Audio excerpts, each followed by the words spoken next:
Hey everybody, how's it going? It is December 21st.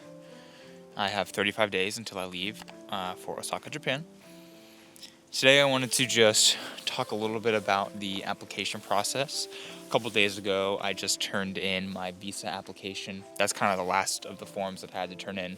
So now it's kind of just a waiting game until see if I got in. So the whole process for even starting to study abroad really began about a year ago.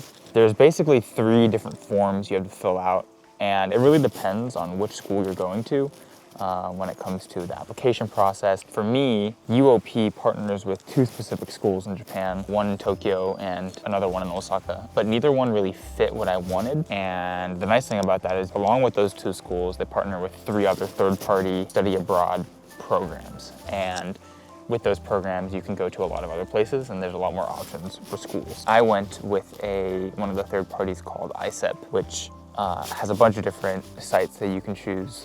I ultimately chose Kansai Gaidai for a number of different reasons, but I liked the location. I liked their intensive Japanese language track. The schools in Tokyo were a little more aligned with my media major, but I didn't really want to go to Tokyo. I've been to Tokyo before, and a lot of people have said you don't want to go to Tokyo if your goal is ultimately to become fluent or improve in the language. You know, you can get by in Tokyo, especially with just English, and so it's pretty easy to just default to English and not really forcing yourself to immerse yourself and engage in the language. So that was kind of why I chose the school I chose. It was mainly because of the language. I didn't really know much else about the school or the location I was going to at the time where I was kind of starting. But once I decided that, there's been 3 separate applications which I've talked about. The first one was the internal UOP application I had to do. The second was the third-party study abroad application I had to do through ISEP. And then the third one was the internal application for Kansai Gaidai itself.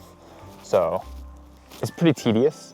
There's a lot of things you have to get right. You have to make sure you're doing everything the same on every form. My biggest piece of advice for people who want to study abroad is to think ahead.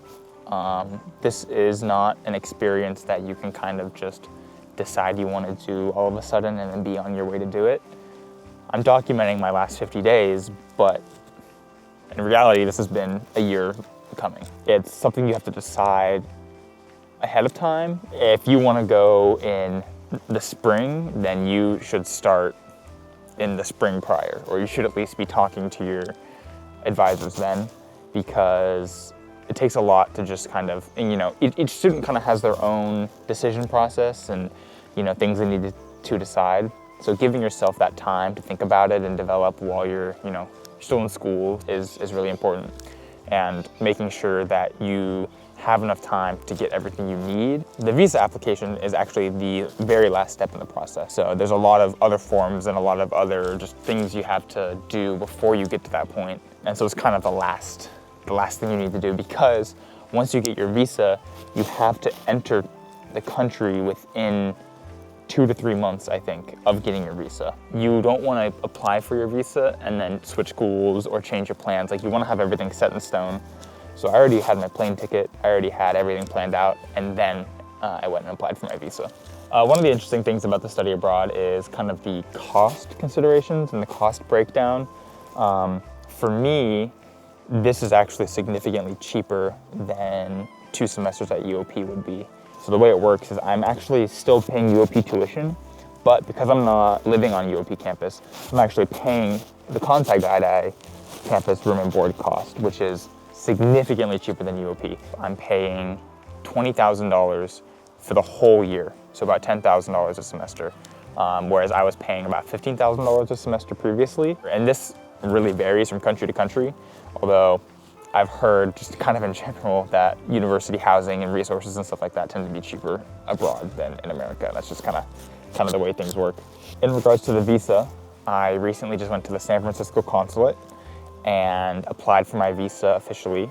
I went and stayed in the city for a night and then woke up in the morning because the Japanese consulate specifically was only open for like an hour and a half. So I had a very tight window where I needed to go. It was a really nice experience. I walked down through Chinatown Really got to enjoy the morning. But yeah, I walked down through Chinatown into the financial district. I had to go up onto the 21st floor of this building after getting it wrong the first couple times. It really was, it was much simpler than I expected.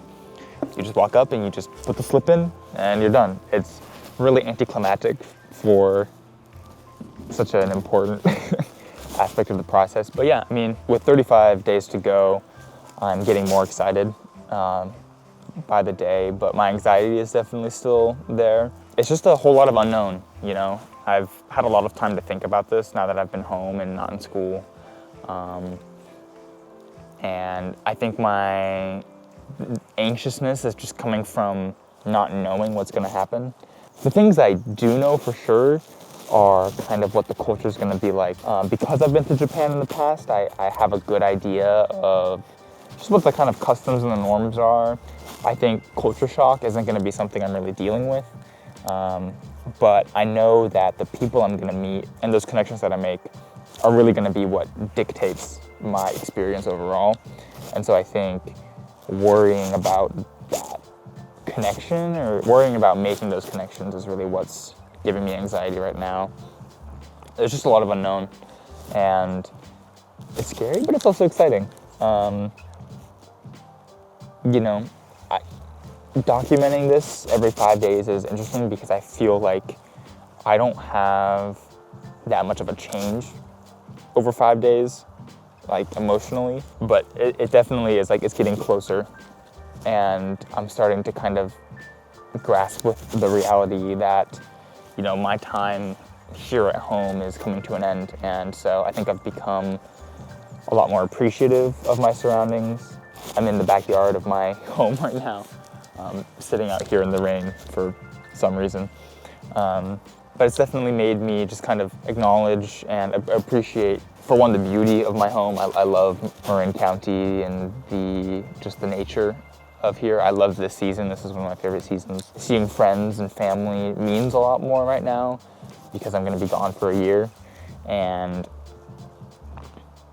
I think that's kind of the biggest change from the first video to this one is now that I'm home, I'm kind of, the length of my stay is hitting a little more. I'm realizing how long I'm not gonna see people for. I'm not gonna, you know, be in this place, smell this air, just, you know, walk the streets that I grew up on. This really is kind of the first reset for me, as I've said. I mean, I'm leaving home. I'm leaving California for a long period of time. I've never left California like this and moved away. I didn't move to go live out of state. I didn't really have to find a new culture and just find a new place in society, which is what I'm going to be doing. So there's a lot to be excited for. The days are beginning to feel a lot more tangible. Even at 50 days, it felt like a long time, but we're getting into month territory here, where I think about how fast the month of November went by at school. And I'm kind of like, okay, that's about to happen and I'm about to be on a plane before I know it. So yeah, thank you everybody for watching.